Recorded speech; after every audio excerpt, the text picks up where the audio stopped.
The year was 1967, and the Vietnam War was in full swing. Martin Luther King Jr. was marching at home, preaching civil rights and nonviolence, while Muhammad Ali was fighting his way to becoming the greatest heavyweight champion in history. I want him so bad he had to go to the hospital, and I'm still pretty. What you gonna say about that, huh? Two very different leaders during a time of social and political unrest in our country. One a boxer, one a preacher. One a Muslim, one a Christian. One supporting segregation, one dedicated to integration. Seemed like the only thing they had in common was the color of their skin. But in March of 1967, the two men would come together publicly for the first and only time. Former world heavyweight champion Cassius Clay refused to take the oath of induction into the Army. The black Muslim fighter, who's also known as Muhammad Ali, was immediately stripped of his title by the World Boxing Association. During the time that Muhammad Ali was having his confrontation with the draft board, Martin Luther King was wrestling with his conscience on the war in Vietnam also. Muhammad Ali's taking a stand really hit Dr. King's conscience. My intention is to box to win a clean fight. But in war, the intention is to kill, kill, kill, kill, and continue killing innocent people. I know Dr. King admired him. In fact, Dr. King felt that Muhammad Ali shamed him, that he was the preacher, and he was the one who should have been in the prophetic role of coming out first against the war in Vietnam. It's very difficult to take on two controversies at the same time. And Dr. King wrestled with that. The pressures on him for race relations were bad enough. After meeting together privately, Martin Luther King Jr. and Muhammad Ali appeared together publicly as evidenced by this rarely seen footage. It's just like Khrushchev and Kennedy and everybody, when all of the politicians of all other white races come together, and although they believe different, they think different, whites can come together and discuss the common cause. But whenever a few of us come together, the world is shook up. And I say, whatever went back there is our business.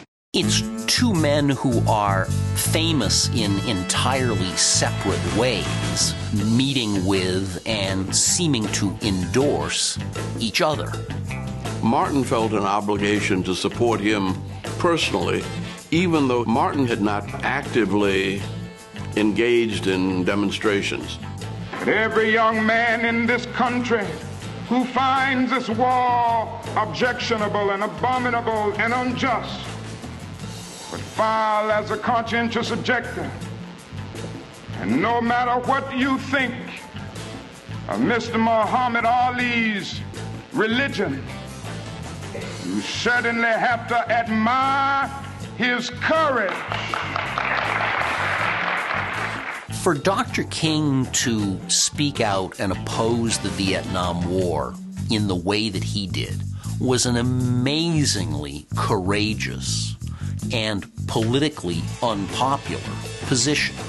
But he did it because he believed that it was the right thing to do. 7 months later, Dr. King continued to speak out for civil rights, but this time it would be from a Birmingham jail. It is with mixed emotions that I return to Birmingham to serve this 5-day sentence for insisting upon our right to peacefully protest in that city. While serving out his jail sentence, Dr. King received a telegram from Muhammad Ali. To my mind, Ali's telegram represents a clear recognition on his part that he and Dr. King are brothers.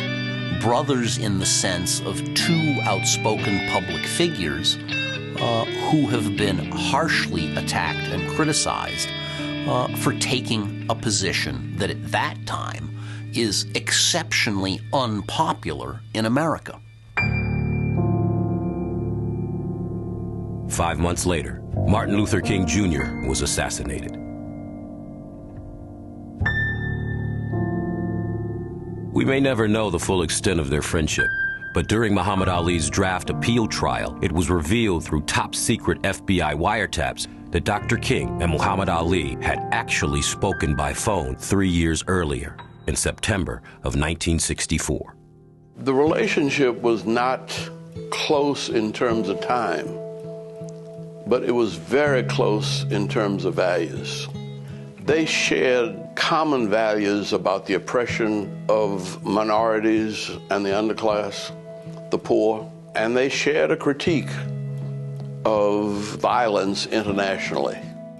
Here we are, 45 years later, and in the long run of history, we see that both Dr. King and Muhammad Ali are rightly honored for being correct and for being well ahead of their times. As Muhammad Ali has just said, we are all victims of the same system of oppression, and even though we may have different religious beliefs, this does not at all bring about a difference in terms of our concern. Still brothers. Oh, yes, yes.